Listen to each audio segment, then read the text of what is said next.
Here we are. It's the beginning of another great day. A sunny summer day. It's the best day for you know what.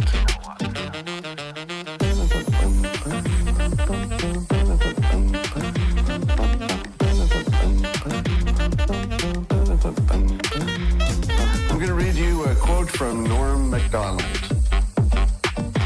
And he says this: the idiot sees the world as good versus evil. The cynic sees the world as evil versus evil. The truth that no one seems to be able to see is that the world is, and always has been, a battle of good versus good.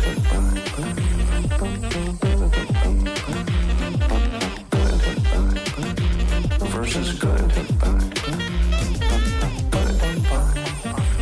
Versus good. Versus good. Wow. This is actually really profound.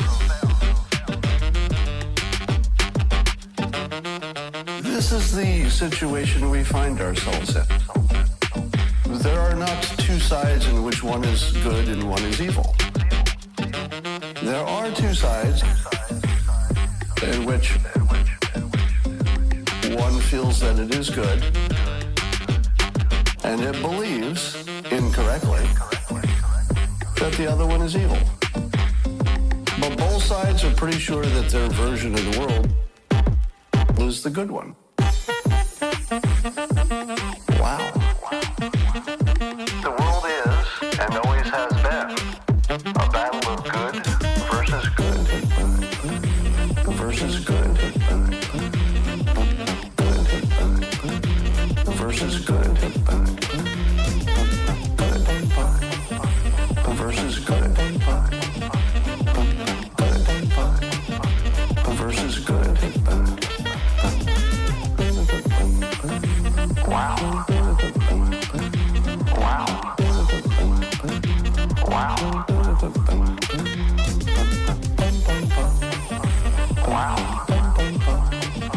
Wow. Wow.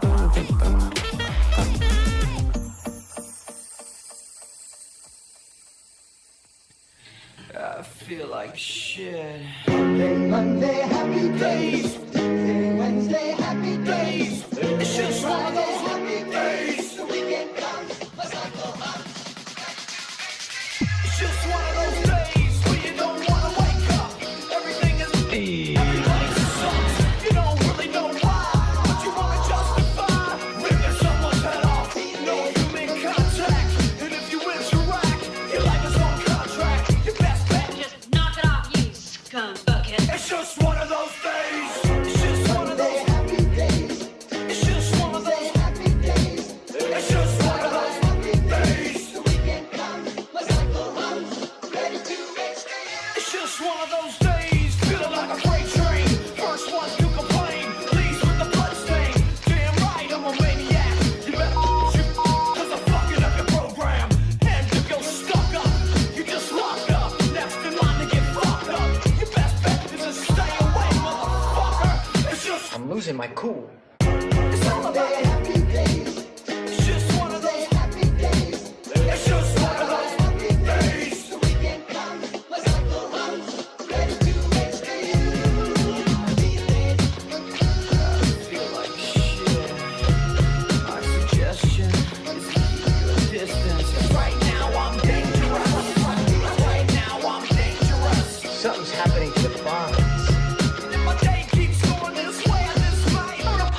so you'll stop playing games. Give me something great. Give me something great. I hope you know I pack a chainsaw. A chainsaw. A motherfucking chainsaw. What? So come and get it.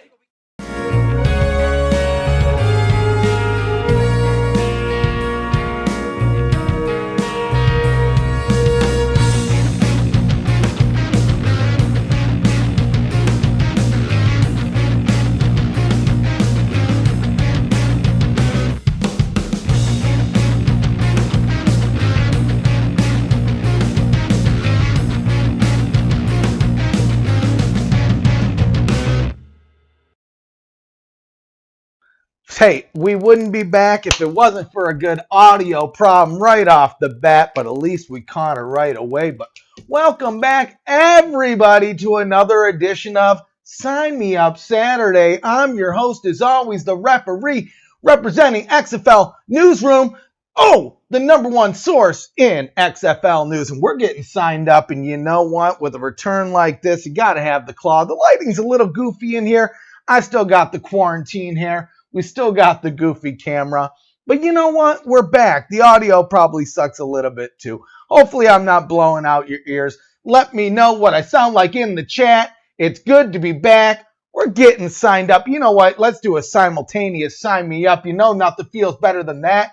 It makes everything wrong go away. It makes the XFL come back. So on the count of 3, 1, 2, 3. Oh yeah, sign me up. Getting a little bit hyped today.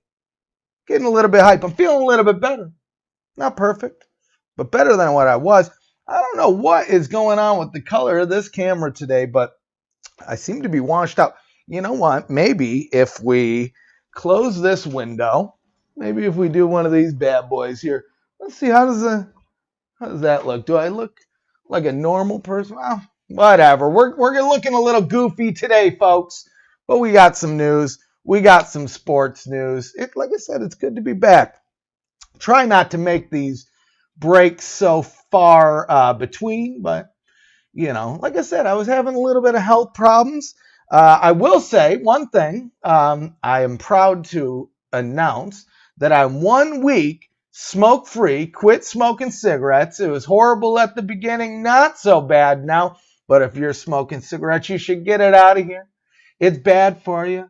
It doesn't make you feel good, and you have to pay for it, and they are expensive. So you know what?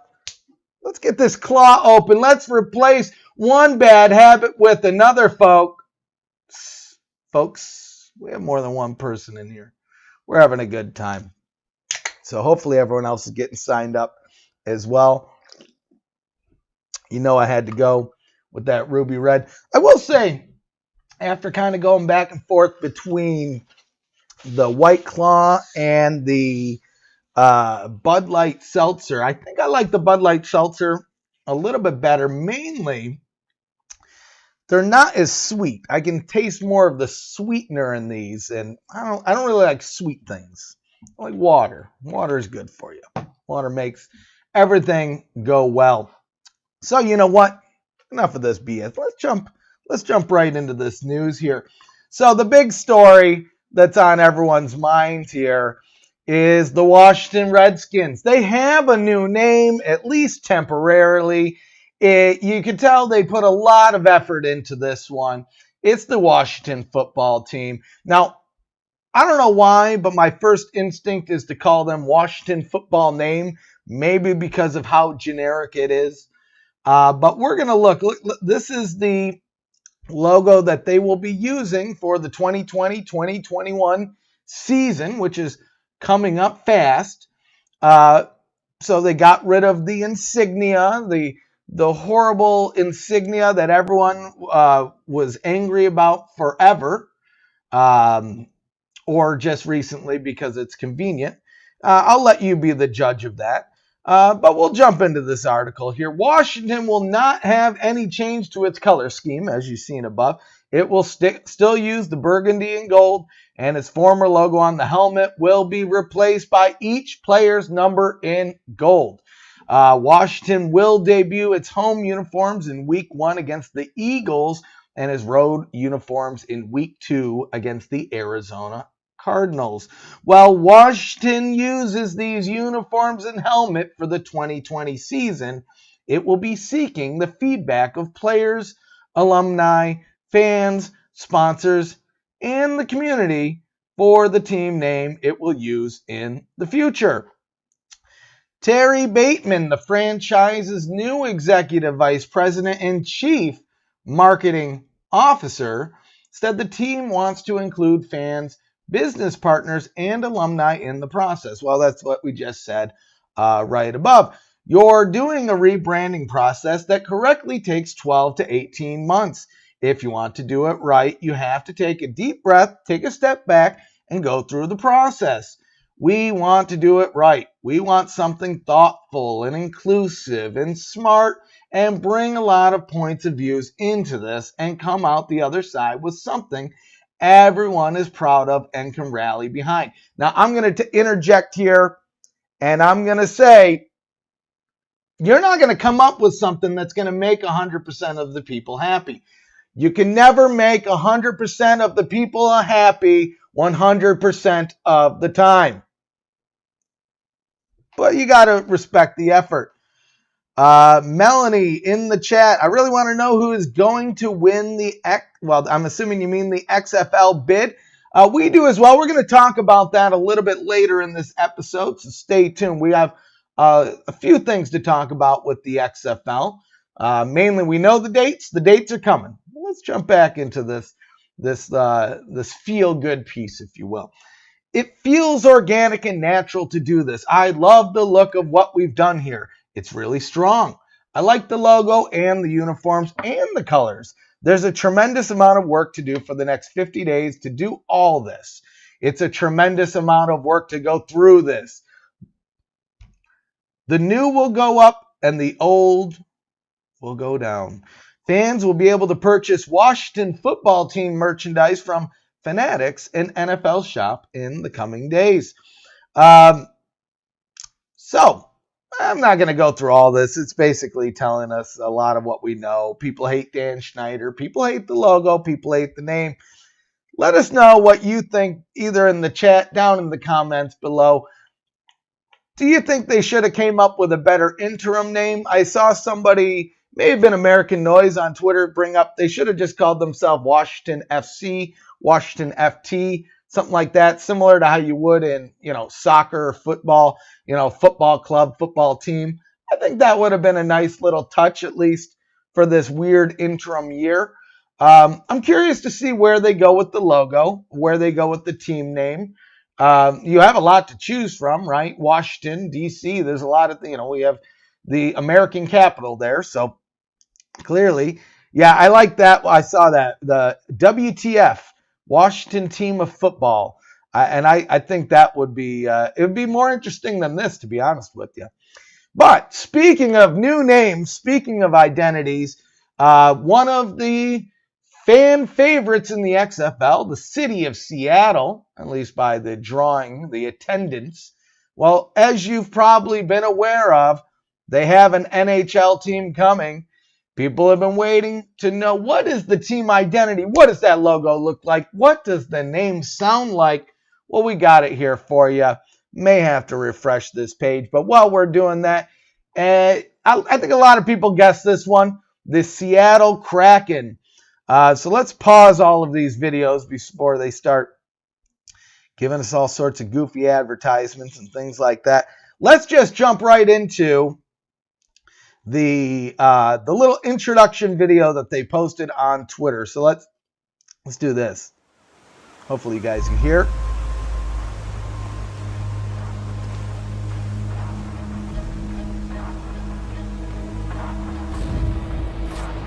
Feels like one of those XFL reveals, if anyone remembers those. And God, it was so cool getting, 8 of those. One day, nonetheless.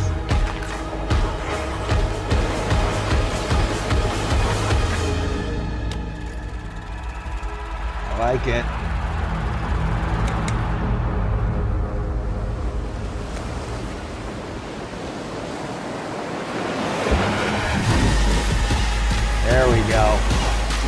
Still kind of building up to that name. They're teasing us with this, right? Granted, we already know the name by now. Probably have already seen this video. There we go. And I like that little accent mark in the middle, right? It's subtle, but you get that tentacle, the eye here. I don't know. It's pretty flipping cool logo. I love hockey. I'm a Wings fan, naturally. But the Seattle Kraken, I think the colors make sense. It kind of matches that Seattle Mariners look. The name is perfect for the city. You know, in this article, they talked about how they came across that name. And let's see if we can jump right to that. I don't know if I remember what exactly they put on the door. Basically, it said, prepare for the Kraken, something like that. The marketing director of the team at the time didn't even know what a Kraken was, but it seemed to resonate with the fans, right? Even when the XFL team was coming around, there were some people looking for, hoping that the Kraken might be the XFL Seattle team as well. But let's look. They had a little breakdown. Yeah, right here. So this is the logo anatomy. The shape of our history. Our history in the Great Ice Game goes as deep as, I don't know, Puget Sound. I'm assuming that's a city or something there. Oh, it's probably some piece of the water in the ocean. You know, I'm not good with geography. I'm not good with names. Get over it. The Seattle Metropolitans were the first American club to hoist the Stanley Cup. To hoist, if you didn't understand over my butchering of that word. They are an eternal part of the city's history, and we pay tribute to them by wearing the S. We will aspire to bring the cup back to Seattle in their honor. Easier said than done. The Vegas Golden Knights almost did it in that first year. I believe the Colorado Avalanche did it in their first season. But it's easier said than done. We will see here. Carved from the sea. Seattle is a city built by the sea. Our forebears hand cracked in the cold, salty air as they reeled in their lines and rocked their ships. The clean bevel of freshly carved vessel is a reminder of where we came from, where we come from. A noble city built on the water by bold and hardened adventurers. I love these kind of things. Again, this kind of takes me back to the XFL team identity reveal, just the lore and the background. And honestly, I wouldn't doubt if the Seattle Kraken, the marketers, the marketeers, if you will, involved with this team didn't just get a little bit of inspiration from the rollout that the XFL did a little over a year, maybe a year and a half ago, probably about a year ago. The Eye of the Beast. If you've seen it, it's already too late. The eye of the Kraken has been affixed on its prey for some time. Its strikes will be swift and devastating. Its opposition overwhelmed and unwary. It will all be over soon. I love these things. I love them. Hidden in the shadows. A single tentacle stealthily rises from below, symbolizing the deep, dark waters of whatever that water place is in Seattle. I'm sorry, Seattletonians, Seattleans. If you're there, let us know in the comments. Let us know in the chat here. How many are there? How deep do they go? The real peril lies in what you don't see. I love it. I love it. And I'm sorry again for butchering probably a very well-known piece of the Seattle scene. Either way, I love seeing new logos. I love seeing new identities. But, let's move into some other sports news. As you probably know, MLB is back. Baseball is back. We had opening day 2 days ago, continued yesterday, probably continuing today. I watched the Tigers game. We lost. That was no surprise. But it seems like we'll go in here. This is a pretty good article. 8 takeaways from the opening of MLB's Bizarro 2020 season. This is from theringer.com.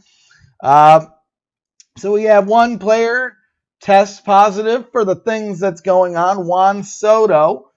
So, that's one down. We're not going to go through all of this in a lot of detail here. we're just going to brush through this. But this is one I wanted to talk about. Dr. Fauci and his opening pitch. Let's take a look at that. Let's actually make this a little bit bigger, because if you haven't seen it, it's something to watch. And nothing against the guy, but that, man, I don't know who it was. If you're a Howard Stern fan, there's maybe only one better. Let's see if we can find that up. Baba Booey opening pitch. Yeah, so if you know anything about Howard Stern, you'll know about this pitch. This is what the first thing that came to mind when. Oof, oof. He just threw it and it hit the umpire. Let's see, we got a couple angles on this. Oh, Jesus Christ. Oh, he hit the guy too. At least it wasn't that strong. Jesus Christ. I guess that's what you get when you're a Mets fan. I guess that's just what you get. Sorry for all the Mets fans out there. But if you haven't seen it, now you see it. This is the first thing I thought of when I saw that Fauci pitch. And the dude's not a sport. He's not an athlete. He's a doctor, right? So you can't fault him. You can't fault him. But since we're here, we had to talk about it because we're getting signed up. So the cardboard cutouts, I'm sure you guys have seen it. Certain stadiums, I don't know if all stadiums, are allowing fans to purchase cardboard cutouts of themselves, basically, to put into the stands. It's unfortunate because I would love to see it throughout the stadium, but it seems like they're also pumping in. Are they going to give me the pictures here? Yeah, so we'll take a look at a couple of these here. But they also have pumped in crowd noises, things like that. I watched the game the other day. Like I said, I watched the Tigers lose pretty bad. I watched the Astros. I didn't watch the end of the game. Let's see who won that Astros game. Even though nobody here cares, everybody wants the Astros to lose forever because of what they've done. Or 8-2 though. Sign us up. Take that against the Seattle Mariners, since we're talking Seattle. So you know what? I hope the Astros win the World Series just to spite everyone. We'll see though. Even though whoever wins this World Series, just like whoever wins the NBA championship, or really any championship this year, as long as the season's shortened, they're going to have an asterisk on that team. Let's take a look at these. So this is White Sox fan Paul Garrett. This is a funny story. He bought 100 cardboard cutouts of himself to cheer the White Sox near the visitors' dugout. So this is his picture here. I love it. He's just heckling them. Honestly, if I had the money, I might do the same. I don't know where I would do it or what game, but I love it. This is sports at its finest. If you can't have real sports and fans, then I like the idea of funny cardboard cutouts in stands heckling the other team, because why not? Why not? Oh, you know what? That's what we need to look at here. Is this in here? Hold on. No. How is this not in here? Let's look this up. Bill Murray, 7th inning stretch.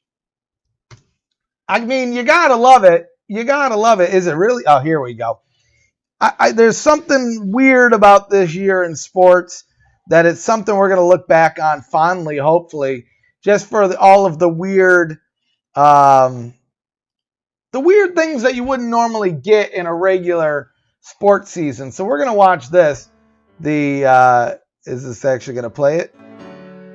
Oh, come on now. I want the actual video. Well, of course. You know who might have it? Let's take a look here.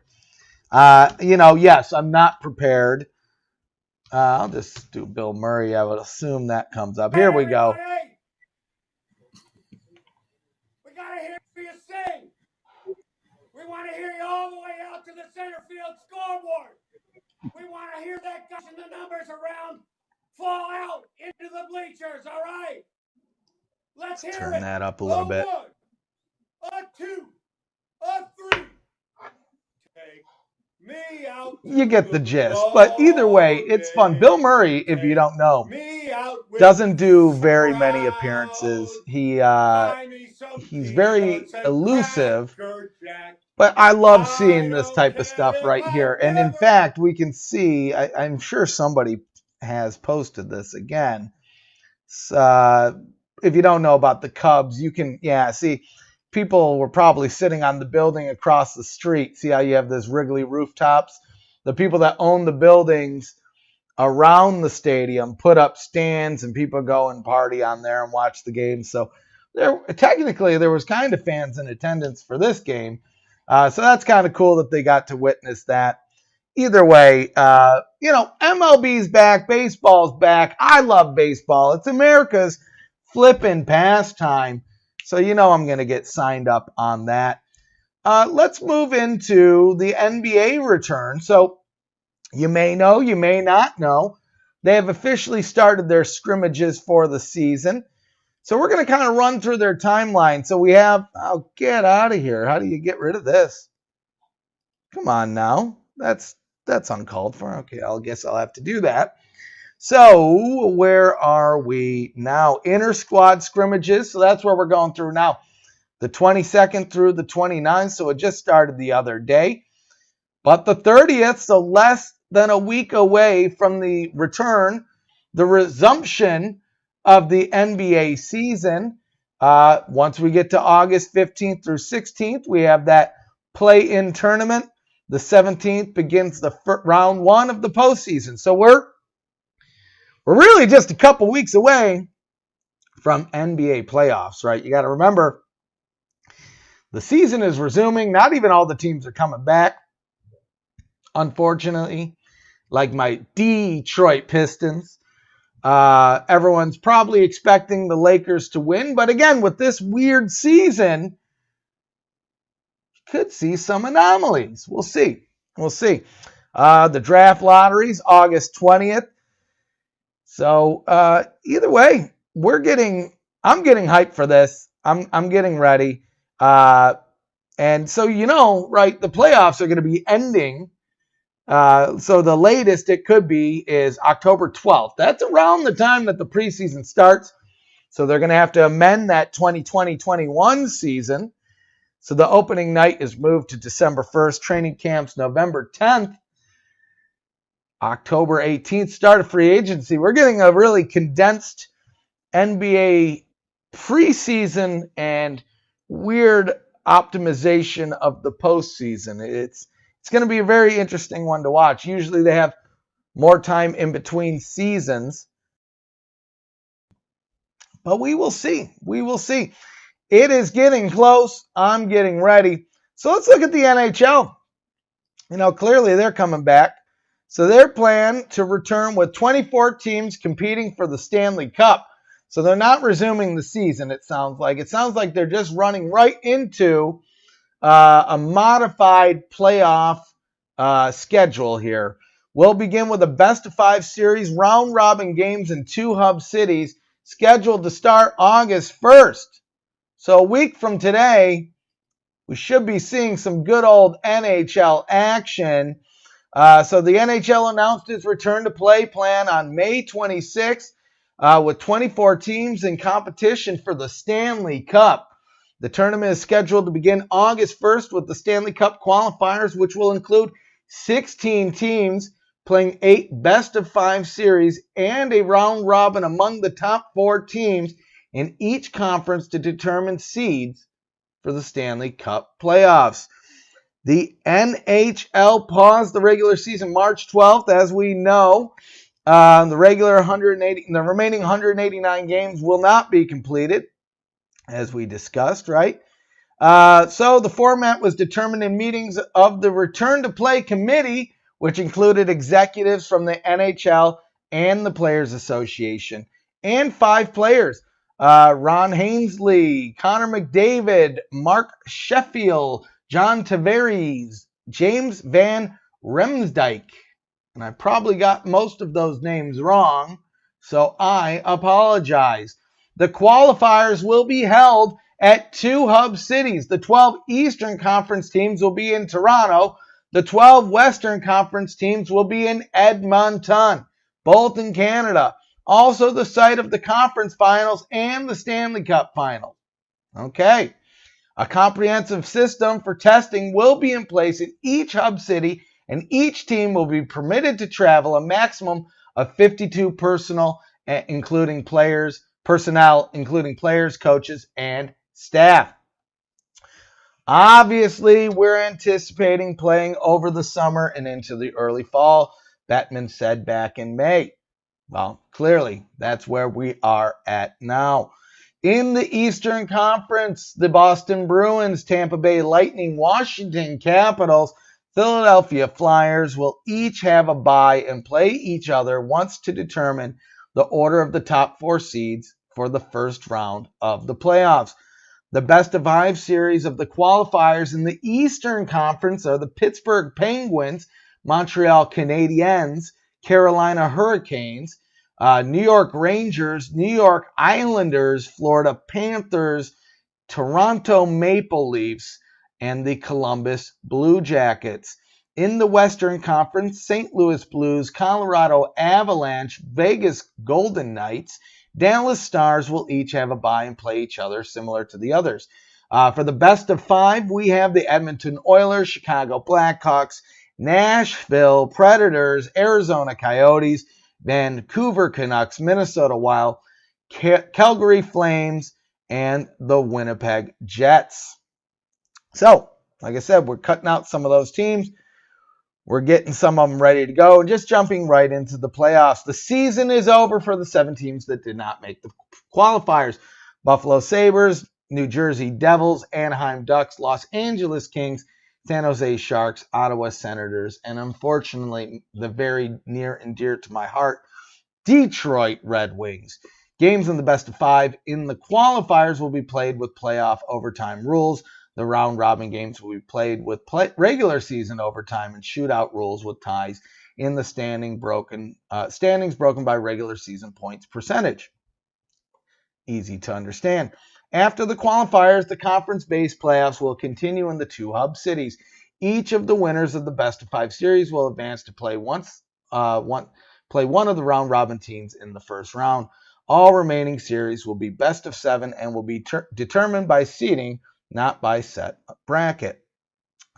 All right, so either way, it's exciting. We're about a week away. We have baseball's back. NBA, hockey are going to be back here in the next couple weeks. Hockey, a week from today, will be back. Hopefully you guys are excited, and I know I'm excited. So we're going to talk about some XFL news. So what about the broadcast partners? Some of this is older news, but again, we haven't done a stream in a while. So we're going to talk about ESPN. We have some news on the Fox front as well. So ESPN filed a limited objection in the XFL bankruptcy case. So recent court filings show the XFL has attempted to keep the broadcasting deal with XFL as part of the potential sale. ESPN has filed a limited objection to this in court, but is open to working with the league in the future. In bankruptcy court, the debtor can choose to assume or reject certain ongoing contracts. Man, I really screwed that one up. Sorry. They can assume or reject certain ongoing contracts. When McMahon and Disney agreed to have the XFL televised on ABC and ESPN, the deal was twofold: broadcasting rights and profit participation interest agreement, PPIA. While they are separate contracts, they were merged by signature from Vince McMahon, and neither can be assumed without the other. So basically they're saying, hey, Vince McMahon, if he's not involved, then the contract's null and void. So both were agreed upon and stipulated that McMahon and others that the ESPN approval as reasoned that ESPN signed. The PPIA stipulated that ESPN's compensation came straight from Alpha's profits. Therefore, and according to bankruptcy code, the PPIA cannot be included as an asset. Now that Vince McMahon will no longer be with the league, ESPN has objected to continuing the agreement. Accordingly, under Section 365C of the Bankruptcy Code, the telecast agreement and PPIA constitute both a personal service contract and a financial accommodation agreement that the debtor may not assume and assign without ESPN's consent. Without knowing the identity and business plan of the proposed successful bidder, ESPN objects and does not consent to the potential assumption and assignment of the telecast agreement and the PPIA pursuant to the notice. The limited objection by ESPN does not mean that the network will not broadcast the league going forward. It means that they reserve the right to reject the deal with the new owner if the said ownership does not meet their standards. It also says that Vincent McMahon and his team of professionals are not running the XFL enterprise, then a key consideration for the telecast agreement, and the PPIA has disappeared, and ESPN cannot be compelled to join in a partnership with an assignee absent ESPN's express consent. So meaning they want to agree on whoever the new owner is. The telecast rights and profit agreement cannot be separated. If the debtor, Alpha and McMahon, assumes one, he assumes them both, and ESPN reserves the right to negate them both depending on who buys the league. So it's a limited objection because ESPN could kill the deal in its entirety. Per the PPIA contract, Alpha is in breach by trying to separate it from the telecast agreement. But ESPN has chosen not to and remains at least partially interested as to who the buyer may be, but again, reserving the right to walk away. So that's kind of the ESPN side. We have a similar situation on the Fox side here. So we're going to look right at some recent court filings from the 23rd. So let's see if we can find this here. So basically, it's the same situation. Fox and the debtor agreed to work in good faith to modify the agreement in a manner that will enable both the potential assumption and assignment of the agreement to the successful bidder in connection with the sales event. In the event that Fox and the debtor reach agreement on the form of a modified agreement, nothing contained herein obligates the debtor to assume and assign the agreement to any proposed purchaser, nor will any proposed purchaser be obligated to agree to an assignment of the agreement as modified. Meaning, Fox has the option to walk away, the new buyer has the option to walk away, and it's kind of up to those two parties to agree to work with each other. Now, it seems like both of these companies seem like they want to be involved. Hey, Jenna Reagan, good morning as well. I miss my XFL as well, but sign you up and thanks for joining.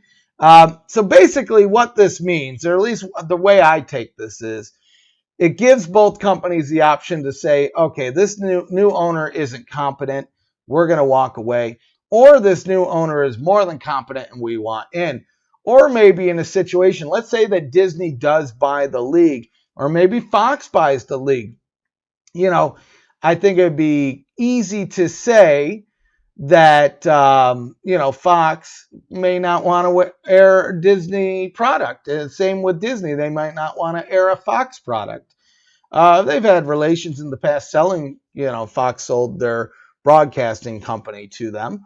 But that's not to say that they would want to work in this type of manner. So I assume that's why these things are in place. So really, the door is more open than it's closed for both of these companies. And again, if we see a third party that isn't Fox or ESPN, we could very easily see these broadcasting deals stay very similar to what they were with the former ownership under Vince McMahon. Okay, so let's talk about some more potentially good news for the potential new owners of the XFL. So Oliver Luck, as you know, he's in open litigation with Vince McMahon and Alpha Entertainment because he says he was wrongfully terminated from the organization, which he was terminated just days before the league filed for bankruptcy. But some new court filings show that Oliver Luck looks to remove the stay in the Alpha case, and he's seeking a case against McMahon only, right? So let's look at what that means. So, as we mentioned a couple times here, we're getting closer to the XFL auction, and we should know if there is an owner, and who they are, but on August 7th. So that's when the hearing is to discuss the winning bidder of the XFL auction. In the meantime, there's a second suit against the company due to the allegations that former CEO and Commissioner Oliver Luck was wrongly terminated from his position days before the XFL filed for bankruptcy. Last we heard, this case was placed on hold until Alpha Entertainment had secured new owners via bankruptcy auction, as not to hurt the potential sale of the league. Today, we have some updates in that case. Well, really, probably a week or so ago, we have some updates in this case. In recent filings, Oliver Luck is asking the court to remove the stay against his case so he can continue to pursue approximately $23.8 million in compensation he feels is owed to him. As the trial stands now, Alpha Entertainment is required in the case with Luck to determine if he was wrongly terminated. So, from the filings, Mr. Luck was terminated without cause from his employment as the commissioner and CEO of the XFL. The employment contract, as defined below, was guaranteed by Mr. McMahon. In guarantee action, Mr. Luck seeks to enforce the guarantee against Mr. McMahon. However, the district court recently held that Alpha is a necessary party to determine whether Mr. Luck can recover under the guarantee solely against Mr. McMahon, and has stayed the guarantee action until such time as Alpha can be joined. It's basically waiting for someone to buy them. Cause exists to lift the stay to allow Mr. Luck to name Alpha as a nominal defendant in the guarantee action, because Alpha will be a party solely to determine whether Mr. Luck was properly terminated for a cause under the employment contract for the sole purpose of allowing Mr. Luck to obtain a monetary judgment against Mr. McMahon under the guarantee. Basically, Luck is trying to pursue McMahon and McMahon only, and is arguing that this will not hurt the potential sale of Alpha Entertainment and the XFL. It goes on to say that if it is determined that Alpha did not properly terminate him for cause, Luck will not be seeking to recover any monetary judgment against Alpha and will not be pursuing a claim in the case. So again, not going after Alpha or the new owners, really just trying to get after Mr. McMahon here. This is potentially good news for new owners of the league. Anybody possibly looking to pull the trigger on the third revision of the XFL now knows that they shouldn't need to be concerned with having to pay out Oliver Luck's salary. Again, roughly 23 million smackers, big ones, clams, dollarinos, are going to litigation over it. The filings continue to explain. Courts in other jurisdictions generally grant relief from the automatic stay when the movant does not seek to recover from the debtor, but only seeks relief from the stay because the debtor is a necessary party in the claim against the third party. As these cases make clear, there is ample cause to allow grant relief from the automatic stay to allow Mr. Luck to join Alpha as a nominal defendant in a guarantee action for the sole purpose of obtaining a monetary judgment against Mr. McMahon. So, as we stated above, XFL is getting close to a potential sale. We talked about it earlier in this video as well. August 7th is when we should know the owner. We should really know who bought it, if somebody bought it. That's the big one, if someone bought it. But we should know August 7th. We're going to run into a little bit of news on that. So again, this is from earlier in the month, but I've been sick, so we're covering all the big ones. So we have a little bit of confirmation. We already knew roughly the number of folks that were interested in the XFL. There was roughly 30, and it sounded like at least 20 of it. At least, probably more, but at least 20 of those bidders were very interested and more than capable to run the league. So maybe more capable than Vince McMahon. We're talking capital here. Well, now we have a little bit more information, some more confirmation. And this is thanks to Jake. He actually wrote this up for me while I was down and out, broken down, battered, beaten up, not feeling so great. But bidders from media and pro sports industries are interested in the XFL. So a recent article from Dan Primack shows that there is interest for the XFL from around the sports world. Word is that there were several indicative offers that came in by an earlier June 22nd deadline, with prospective bidders coming from both the media/entertainment and pro sports worlds. That's huge. So it kind of gives confirmation to the fact that, we had heard Disney was interested. We heard Fox was interested. That falls in lines. People had rumored that maybe the NFL was interested. Well, that would fit in line. I don't know. We'll see. August 7th, like I said, what was that, 2 weeks away? Less than 2 weeks away. We should probably know who the owner of the XFL here. However, we do not know who these companies are. It could be anything. We're unable to confirm any names, so all that can be done is to wait. But less than 2 weeks, we should have an answer. After that, the article mentioned that these bidders were looking to acquire the whole league and not just one or two assets. So not just the names, not just equipment, balls, things like that. They want to keep the league. Would they keep the same teams? I think so. I think the team names are safe for sure.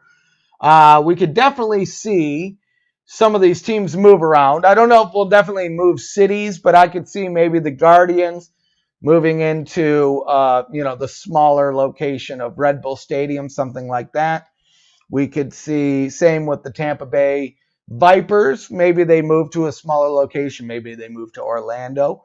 As of now, it's hard to say because I think the goal is to come back for 2021, do what a lot of the other sports organizations are doing and do kind of this bubble concept where they're all playing out of the same location. So that at least buys them an extra season. And then maybe we see some moves. Again, there were some rumors that the Dallas team might move to San Antonio. That's kind of been shot down. They closed down the office because there's nobody in the office, and why pay for that rent if you don't have to? But I definitely think the team names stay the same. Maybe some of the locales change. But I think St. Louis is probably safe. Seattle's probably safe. I'm pretty sure the Roughnecks are safe. It sounds like they at least got an agreement with University of Houston to extend that lease with TDECU Stadium for the Roughnecks, or maybe even that bubble concept. But, as we hear more, we'll definitely keep you in the loop. But like I said, according to this, the good news is they're trying to buy the whole league and not just some names, not logos, things like that. So that actually does keep the dream alive. In less than 2 weeks away, hopefully we'll have our answer here. But that is huge news for the league because it would confirm there is interested, and those interested saw potential and want to bring it back. Jay Noakes, who, if you haven't watched his podcast before, Notes by Notes, good stuff. Check him out on YouTube. Check him out on Twitter. He confirmed this information as well. But yeah, the league's comeback is looking pretty dang good. I'm excited about that. You should be excited about that. I don't know what to say other than we just have to wait a little bit longer. It's a little bit longer. There's court filings coming out every day. The bidding has already begun. The stalking horse bidder is in place. Bidding should wrap up here by the end of this month. And then, like I mentioned, August 7th, the hearing to make sure there's no objections to the potential new owner. We're so close. Then from there, it's all about hitting the ground running. There's a lot of hires they need to do. There's a lot of decisions they need to make. Are they going to target 2021? Are they going to target 2022? Are they going to take that season off?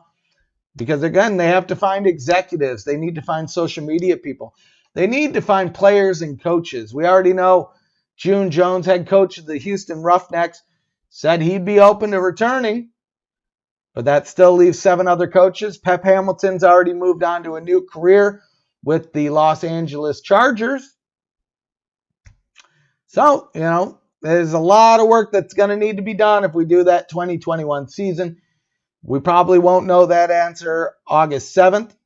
But depending on who buys it, it could give us some hints on things to come. So, for instance, if Disney buys it, well, then they're probably going to play at the Wide World of Sports Complex in Orlando, the ESPN Wide World of Sports Complex.